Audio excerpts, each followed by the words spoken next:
లేకపోతే స్వాతంత్ర సమరయోధుల పేర్లు తెస్తారా?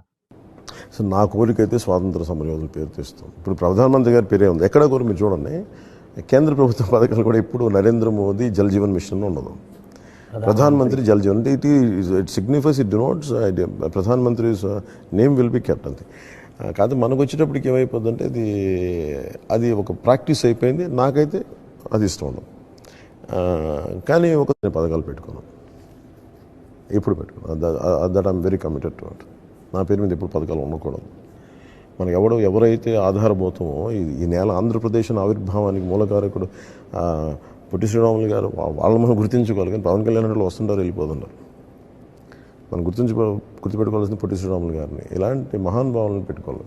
బూర్గుల రామకృష్ణారావు గారు రెండు రాష్ట్రాలు ఏకమవడానికి తెలంగాణ ముఖ్యమంత్రిగా పదవి త్యాగం చేసిన వ్యక్తి. అలాంటి వ్యక్తుల్ని మనం గుర్తించాలి, గౌరవించాలి. ఇప్పుడు for example Telangana Andhra highway ఉందనుకోండి, మనం ఏం చేయాలి? బూర్గుల రామకృష్ణారావు హైవే పెట్టాలి దాన్ని. అలాంటివి పెడితేనే కదా సరైన సంకేతాలు పంపినట్టు అవుతుంది. నేను మటుకు వ్యక్తిగతంగా నా పేర్లు పెట్టుకుని నాకు ఇష్టం. కూటమి మేనిఫెస్టోకి పవన్ కళ్యాణ్ గారు హామీ ఉంది, ఖచ్చితంగా అమలు చేస్తారని.